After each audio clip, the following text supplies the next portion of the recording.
Hey guys, I'm going to do a couple examples for you guys myself. I know it's been a while. Me and Miss Applegate have been missing y'all greatly, and I hope that y'all are all safe and your families are doing well. Okay, we're going to solve this system by substitution. We see in our first equation that y is equal to 2x minus 2. So in our second equation, wherever we see a y, we're going to replace it with 2x minus 2. So that would give us 2x minus 2 is equal to negative 1x plus 4. Okay, I'm going to put my solving line down the middle. Okay, we're going to get our x's on one side, get our constants on the other. So I'm going to move my negative 2 to the other side. So I'm going to add 2 to both sides. That gives me 2x is equal to negative 1x plus 6. I want to get my constant by itself on the right-hand side. So I need to move the negative 1x to the other side. And I do the opposite when I move it to the other side. So since it's negative 1x, I'm going to add 1x to both sides. And that leaves me with 3x is equal to positive 6. Last step, to get x by itself, divide by 3 on both sides, and I get x is equal to 2. Now I need to find the value of y. So it doesn't matter which equation that I substituted in for. I'm going to do the second equation just because it already has y by itself. So wherever I see an x, I'm going to replace it with 2. So I get y equals negative 1 times 2 plus 4. Simplify that. I get y equals negative 2 plus 4. And that simplifies to give me y is equal to 2.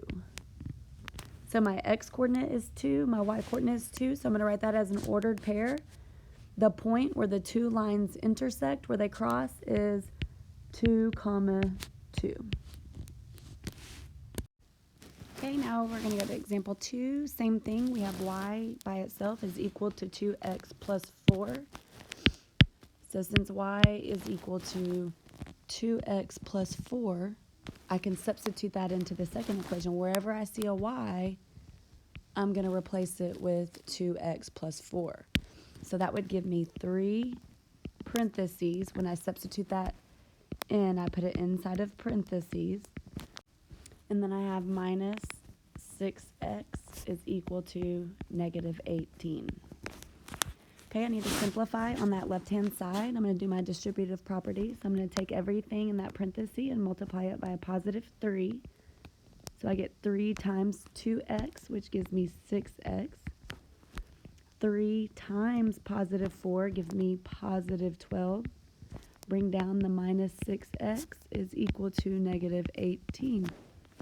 On that left-hand side, I have like terms, so I can combine those first. I have 6x minus 6x. Well, 6x minus 6x gives me 0x. So those cancel out.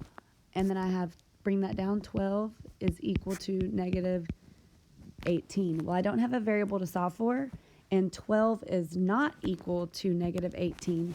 So this means that there is no solution. And what does that tell us about our two lines? If there is no solution, then that means that the two lines never intersect.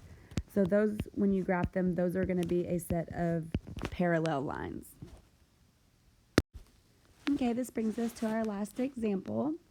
Again, we have y is equal to 2x minus 1. So it's already set up for substitution. Wherever I see y in the second equation, I'm going to replace it with 2x minus 1. And again, I'm going to put it inside of parentheses. So I get 4, open up that parentheses, and 2x minus 1 is equal to 8x minus 4. Okay, I have to simplify before I solve. I see that 4 in front of the parentheses, so I have to distribute it and multiply to get rid of the parentheses. So 4 times 2x gives me 8x. 4 times negative 1 gives me minus 4. Bring down the rest of the equation equals 8x minus 4. Okay, we need to get our variables on one side, get our constants on the other. I'm going to subtract 8x from both sides to move my variables to the left. Well, 8x minus 8x is 0. So I'm going to go ahead and cross that out because it's equal to 0. Bring down the negative 4 is equal to, that equals 0. Bring that down. Negative 4 is equal to negative 4. We don't have a variable to solve for, so we do not have just one solution. Since negative 4 is equal to negative 4, that means every solution is the same. So both of these lines are the same exact line. When they are graphed, they touch each other in every single point, so it's said to have many solutions or infinite solutions.